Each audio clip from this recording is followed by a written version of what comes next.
We are still working on finding the slope of a line. Remember that you've learned how to identify um, the slope of a line as positive, negative, undefined, or a zero slope. And you've also counted from point to point to find rise over run on a graph. So today you're going to find the slope of a line from a table. You're also going to be finding the slope of a line using slope formula. So you're going to see both methods kind of all in one example. So we'll just take it step by step here. So if you are a note taker, please write this down. 4.2, slope of a line, finding slope from a table. You can copy the table as well. Hit pause if you need to. Notice that I have my x values here, my y values here. Okay, the first thing we want to know is that this table of values are actually a table of ordered pairs that lie on a line. So if we want to choose 2 points from a table to find slope, you can choose any 2 points, whatever looks good to you. It doesn't matter. So I'm going to go ahead and highlight which ones I'm going to choose. I'm going to actually just choose the first two. So I'm going to choose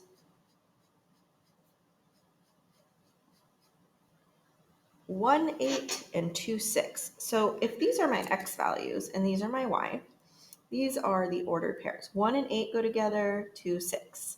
So for my first ordered pair, I chose 1, 8.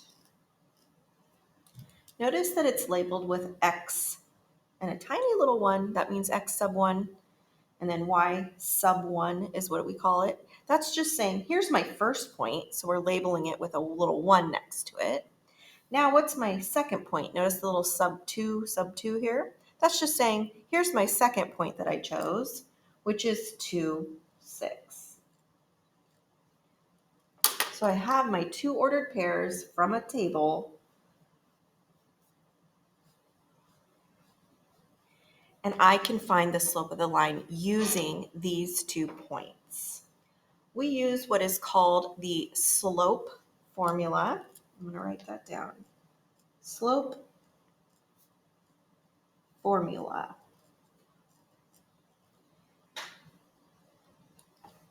This looks pretty fancy, and for some people it looks pretty complicated, but honestly, all it is rise over run, which you already know. So we are just going to use these 2 points. We're going to plug them in here to our slope formula, and it will calculate our rise over run.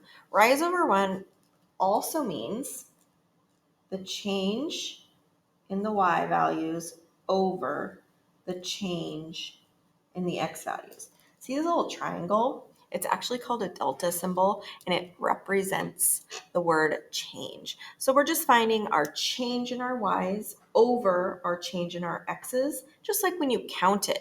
You counted from y to get your rise, and you counted from your x to x to get your run. So this time we're just using our algebra skills to do it. So here's what that looks like. M, remember, represents slope. M equals. So I'm going to find my y2. Where is my y2? These are the ones here, little sub 1, sub 1. Here it is. It's 6. So I'm going to write 6 minus, because minus is in the formula. And then where's my y1? It's with my first set, or my first ordered pair, which is 8. So 6 minus 8 over, and then I have x2 in the formula. So I find my x2, which is 2,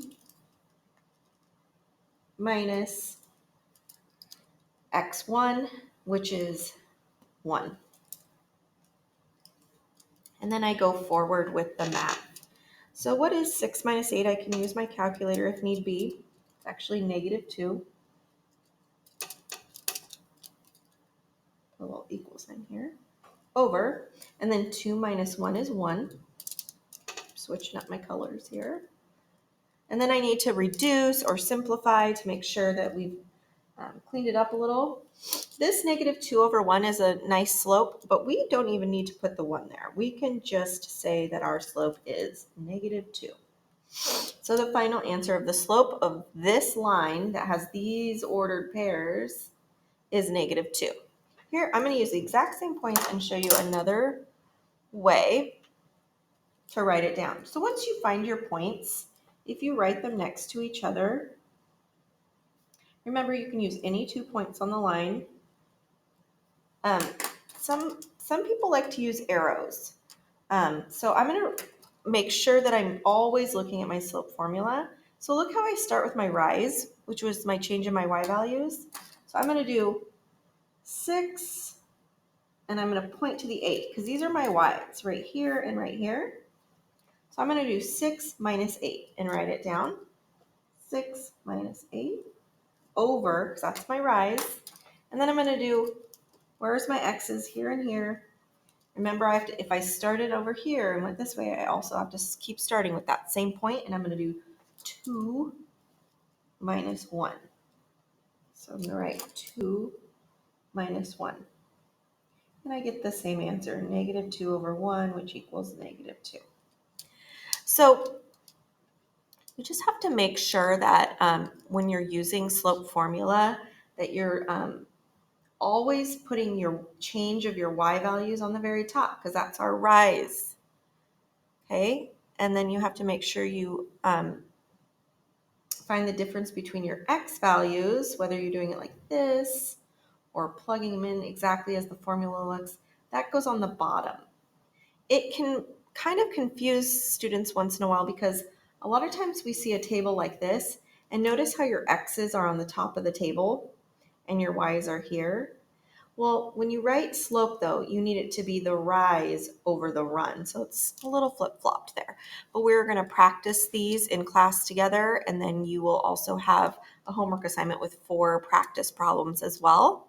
So actually 8 in total because 4 for 2 days. So we're going to become experts at this together.